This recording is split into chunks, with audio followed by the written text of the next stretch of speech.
ಸ್ನೇಹಿತರೆ, ಎಲ್ಲರಿಗೂ ನಮಸ್ಕಾರ. ಈ ನಮ್ಮ ಸಿಂಪಲ್ ಮೂವಿ ಮೈಂಡ್ ಯೂಟ್ಯೂಬ್ ಚಾನೆಲ್ಗೆ ನಿಮ್ಮ ಎಲ್ಲರಿಗೂ ಸ್ವಾಗತ. ಇವತ್ತು ನಿಮಗೆ ದಿ ಟೈಟ್ ಟ್ರೈಪ್ ಅನ್ನೋ ಚಿತ್ರದ ಸಿಂಪಲ್ ಕಥೆಯನ್ನು ನಿಮಗೆ ತಿಳಿಸುತ್ತೇನೆ. ಈ ಮೂವಿಯ ಮೊದಲಲ್ಲಿ ಒಬ್ಬರು ಹ್ಯಾಪರ್ ಪ್ರೊಫೆಸರ್ ಇವರಿಗೆ ಒಂದು ವಿಚಿತ್ರವಾದ ಗುಹೆ ಸಿಗುತ್ತೆ. ನಂತರ ಇವರು ಗುಹೆಯ ಹತ್ತಿರ ಬಂದಾಗ ಒಬ್ಬ ವ್ಯಕ್ತಿ ನಿಂತ ಜಾಗದಲ್ಲಿ ಫ್ರೀಸ್ ಆಗಿ ನಿಂತಿರುತ್ತಾನೆ. ಅವನನ್ನು ನೋಡಿದಾಗ ಇವನು ಹಳೆ ಕಾಲದ ವ್ಯಕ್ತಿ ಎಂದು ತಿಳಿಯುತ್ತದೆ. ನಂತರ ಅವನು ಒಂದಷ್ಟು ಎಕ್ವಿಪ್ಮೆಂಟ್ಗಳನ್ನು ತರಲು ಮನೆಗೆ ಬರುತ್ತಾನೆ. ಮತ್ತೆ ಮನೆಯಲ್ಲಿ ತನ್ನ ವಿದ್ಯಾರ್ಥಿಗಳು ಬರುತ್ತೇವೆ ಅಂತ ಹೇಳುತ್ತಾರೆ. ಆವಾಗ ಪ್ರೊಫೆಸರ್, ನೀವು ಬೇಡ, ನಾನು ವಾಪಸ್ ಬರದೇ ಇದ್ದರೆ ಮಾತ್ರ ಬನ್ನಿ ಎಂದು ಹೇಳುತ್ತಾರೆ. ಪ್ರೊಫೆಸರ್ ತನ್ನ ಮನೆಯಿಂದ ಗುಹೆ ಹತ್ತಿರ ಬರುತ್ತಾರೆ. ಅಲ್ಲಿ ಬೆಟ್ಟದ ಮೇಲಿಂದ ಗುಹೆಯ ಒಳಗಡೆ ಒಂದು ದಾರವನ್ನು ಬಿಡುತ್ತಾರೆ, ಏಕೆಂದರೆ ಗುಹೆ ಒಳಗಡೆಯಿಂದ ಆಚೆ ಒಂದು ಸೇಫ್ಟಿಗೋಸ್ಕರ. ನಂತರ ಗುಹೆ ಹತ್ತಿರ ಹೋಗುವಾಗ ಸಾಕಿದ ನಾಯಿ ಬೊಗಳುತ್ತದೆ. ಆ ಗುಹೆ ಒಳಗಡೆ ಹೋಗಬೇಡ ಅನ್ನೋ ರೀತಿಯಲ್ಲಿ ಅದು ಬೊಗಳುತ್ತದೆ. ಅದನ್ನು ಗಮನಿಸದೆ ಪ್ರೊಫೆಸರ್ ಒಳಗಡೆ ಹೋಗುತ್ತಾರೆ. ತಾನು ಒಳಗಡೆ ಹೋದಂತೆ ಫ್ರೀಸ್ ಆಗಿ ನಿಂತಿದ್ದ ವ್ಯಕ್ತಿ ಮೂವ್ ಆಗುತ್ತಾನೆ. ನಂತರ ಒಳಗಡೆ ಎಂಟ್ರಿ ಆದ ಮೇಲೆ ಗುಹೆ ಒಳಗಡೆ ನೋಡಿದ್ರೆ ಒಂದು ಮಾಯಾ ಲೋಕದ ಹಾಗೆ ಇರುವ ಗೋಡೆಗಳು ಇವನಿಗೆ ಕಾಣಿಸುತ್ತವೆ. ಅವುಗಳನ್ನು ಇವನು ಸೂಕ್ಷ್ಮವಾಗಿ ಗಮನಿಸುತ್ತಾ ಹೋಗುತ್ತಾನೆ. ಅವನಿಗೆ ತಿಳಿಯುತ್ತದೆ ಈ ಗೋಡೆಗಳು ನಾರ್ಮಲ್ ಆಗಿ ಇಲ್ಲ ಎಂದು. ಇತ್ತ 2 ದಿನವಾದರೂ ಪ್ರೊಫೆಸರ್ ಆಫರ್ ಮನೆಗೆ ಬಂದಿರುವುದಿಲ್ಲ. ಆದ್ದರಿಂದ ಅವನನ್ನು ಹುಡುಕಬೇಕೆಂದು ಸ್ಟೂಡೆಂಟ್ಸ್ ಪ್ಲಾನ್ ಮಾಡಿ ಗುಹೆ ಹತ್ತಿರ ಹೋಗುತ್ತಾರೆ. ಅವಾಗ ಇವರಿಗೆ ಒಂದು ವ್ಯಾನ್ ನಲ್ಲಿ ಫೋಟೋ ಸಿಗುತ್ತೆ. ಆ ಫೋಟೋ ಆಫರ್ ಫ್ಯಾಮಿಲಿ ಫೋಟೋಸ್ ಆಗುತ್ತದೆ. ಆಫರ್ ಹೋಗಿರುವುದು ತನ್ನ ಫ್ಯಾಮಿಲಿನ ಹುಡುಕುವುದು ಗೋಸ್ಕರ ಎಂದು. ಪ್ರೊಫೆಸರ್ನ ತಂದೆ ಕೂಡ ಒಂದು ದಾರಿಯಲ್ಲಿ ಗುಹೆಯ ಹಗ್ಗವನ್ನು ಬಿಟ್ಟು ಹೋಗಿರುತ್ತಾರೆ. ಇದೇ ಗುಹೆಯಲ್ಲಿ ಇವರು ಕೂಡ ಹೋಗುತ್ತಾರೆ. ನಂತರ ಇವರು ತಮ್ಮ ಜೊತೆ ಇದ್ದ ತಮ್ಮನನ್ನು ಈಚೆ ಹಗ್ಗವನ್ನು ಹಿಡಿದುಕೊಂಡು ಇರು ಎಂದು ಹೇಳಿ ಗುಹೆ ಒಳಗಡೆ ಹೋಗುತ್ತಾರೆ. ಆಫರ್ ಗುಹೆ ಒಳಗಡೆ ಹೋದಾಗ ಆಚೆಯಿಂದ ಯಾರೋ ಟಾರ್ಚ್ ಆನ್ ಅಂಡ್ ಆಫ್ ಮಾಡಿದಂತಾಗುವ ಅನುಭವ ಆಗುತ್ತೆ. ಅವನು ಮತ್ತೆ ಗುಹೆಯ ಆಚೆ ಬಂದು ನೋಡಿದಾಗ ಕತ್ತಲಾಗಿರುತ್ತದೆ. ಮತ್ತೆ ಕಾರಿನ ಹತ್ತಿರ ಬಂದು ನೋಡಿದಾಗ ಇವನಿಗೆ ಗೊತ್ತಾಗುತ್ತದೆ ತನ್ನನ್ನ ಸ್ಟೂಡೆಂಟ್ ಹುಡುಕಿಕೊಂಡು ಬಂದಿದ್ದಾರೆ ಎಂದು. ಹೊರಗಡೆ ನೋಡಿದಾಗ ಅವನಿಗೆ ಗೊತ್ತಾಗುತ್ತದೆ ವರ್ಷಗಳು ಕಳೆದಿದೆ ಎಂದು. ಇವನು ತನ್ನ ವಿದ್ಯಾರ್ಥಿಗಳಿಗಾಗಿ ಗುಹೆಯ ಒಳಗಡೆ ಮತ್ತೆ ಹೋಗುತ್ತಾನೆ.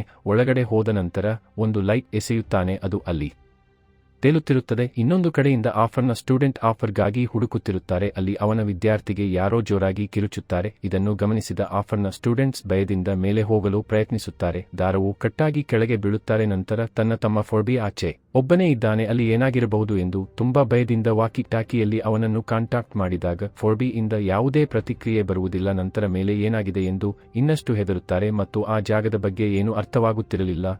ಹೇಗಾದರೂ ಮಾಡಿ ಹೊರಗೆ ಹೋಗಲೇಬೇಕು, ಈ ಜಾಗ ತುಂಬಾ ಭಯಂಕರವಾಗಿದೆ ಎಂದು ಹೊರಡಲು ಬೇರೆ ದಾರಿಯನ್ನು ಹುಡುಕಲು ಶುರು ಮಾಡುತ್ತಾರೆ. ಮತ್ತೆ ಅದೇ ಸಮಯಕ್ಕೆ ವಾಕಿ ಟಾಕಿಯಿಂದ ಸಿಗ್ನಲ್ ಆನ್ ಆಗುತ್ತೆ. ಆ ಕಡೆಯಿಂದ ಫೋರ್ಬಿ ನನ್ನನ್ನು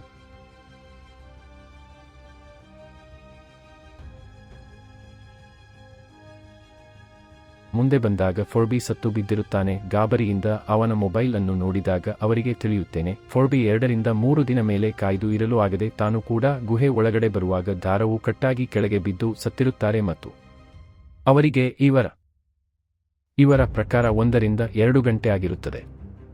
ಆದರೆ ಹೊರಗಡೆ 2 ರಿಂದ 3 ದಿನ ಹೇಗೆ ಆಗಿದೆ ಎಂದು ಶಾಕ್ ಆಗುತ್ತಾರೆ. ಮತ್ತೆ ಮುಂದೆ ಗುಹೆಯಿಂದ ಹೊರಗೆ ಹೋಗಲು ಮುಂದೆ ದಾರಿಯನ್ನು ಹುಡುಕುವ ತುಂಬಾ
ಹುಡುಕುವ ತುಂಬಾ ವರ್ಷಗಳ ಹಳೆಯ ಹಾಡು ಮನುಷ್ಯರು ಇರುತ್ತಾರೆ. ಇವರಿಗೆ ಹಾಗೂ ಕಾಡು ಮನುಷ್ಯರಿಗೆ ಫೈಟಿಂಗ್ ಆಗುತ್ತದೆ. ನಂತರ ಒಂದು ಅಲಯನ್ಸ್ ಬರುತ್ತೆ, ಅದು ಕಾಡು ಮನುಷ್ಯರನ್ನು ಸಾಯಿಸುತ್ತದೆ.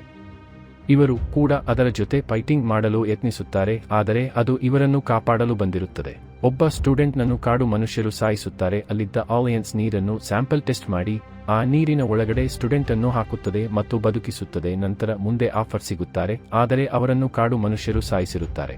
ಸ್ಟೂಡೆಂಟ್ ಆಫರನ್ನು ಆ ನೀರಿನ ಒಳಗೆ ಹಾಕಿ ಅವರನ್ನು ಬದುಕಿಸುತ್ತಾರೆ. ಆವಾಗ ಅವರಿಗೆ ತಿಳಿಯುತ್ತದೆ ಅದು ಸಾಮಾನ್ಯ ನೀರಲ್ಲ, ಅಮೃತ ತರ ಇರೋ ಒಂದು ನೀರೆಂದು.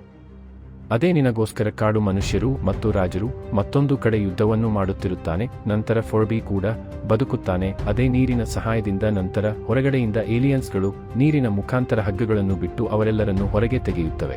ಅದರಲ್ಲಿ 1000 ವರ್ಷ ಕಳೆದಿರುತ್ತಾರೆ. ಮೊದಲು ಇವರನ್ನು ಕಾಪಾಡಲು ಬಂದಿದ್ದ ಏಲಿಯನ್ಸ್ ಅದು ಏಲಿಯನ್ಸ್ ಅಲ್ಲ, ಈಗಿರುವ ಹೊಸ ಮನುಷ್ಯರು ಏಲಿಯನ್ ರೂಪದಲ್ಲಿ ಬೆಳೆದಿರುತ್ತಾರೆ. ನಾರ್ಮಲ್ ಮನುಷ್ಯರು ಆಫರ್ ಮತ್ತು ಅವರ ಸ್ಟೂಡೆಂಟ್ಸ್ ಮತ್ತೆ ಆಫರ್ನ ಪೇರೆಂಟ್ಸ್ ಕೂಡ ಬದುಕಿರುತ್ತಾರೆ. ಮೇಲೆ ನೋಡಿದಾಗ ಭೂಮಿ ನಾಶವಾಗಿರುತ್ತದೆ. ಈಗಿರುವ ಮನುಷ್ಯರು ಬೇರೆ ಗ್ರಹದಲ್ಲಿ ವಾಸವಾಗಿರುತ್ತಾರೆ ಮತ್ತು ಇವಾಗ ಈ ಆಫರ್ನ ಪೇರೆಂಟ್ಸ್ ಮತ್ತು ಸ್ಟೂಡೆಂಟ್ ಮಾತ್ರ ನಾರ್ಮಲ್ ಮನುಷ್ಯರಾಗಿ 1000 ವರ್ಷಗಳಿಂದ ಬದುಕಿರುತ್ತಾರೆ. ಈ ನಾರ್ಮಲ್ ಮನುಷ್ಯರನ್ನು ಹೊಸ ಮನುಷ್ಯರು ತಾವು ಇರುವ ಬೇರೆ ಪ್ಲಾನೆಟ್ಗೆ ಕರೆದುಕೊಂಡು ಹೋಗುತ್ತಾರೆ. ಇಲ್ಲಿಗೆ ಈ ಕತೆ ಮುಗಿಯುತ್ತದೆ. ಈ ಸಿನಿಮಾದಲ್ಲಿ ಗುಹೆಯ ಟೈಮ್ ಮತ್ತು ಜಗತ್ತಿನ ಟೈಮ್ ತುಂಬಾ ಡಿಫರೆಂಟ್ ಆಗಿ ಇರುವುದನ್ನು ಮತ್ತು ಈ ಗುಹೆಯ ಒಳಗಡೆ ಅಮೃತದಂತಹ ನೀರಿಗಾಗಿ ಹುಡುಕುತ್ತಿರುವುದು, ಯುದ್ಧ ಮಾಡುತ್ತಿರುವುದು, ಗುಹೆ ಒಳಗಡೆ ಟೈಮ್ ನಿಧಾನವಾಗಿ ಚಲಿಸುತ್ತಿರುವುದು, ಗುಹೆ ಆಚೆ ಪ್ರಪಂಚವು ತುಂಬಾ 1000 ವರ್ಷ ದಾಟಿರುವುದು ಮತ್ತೆ ಟೆಕ್ನಾಲಜಿ ತುಂಬಾ ಮುಂದುವರೆದಿದ್ದು ಇದರಲ್ಲಿ ತೋರಿಸುತ್ತಾರೆ.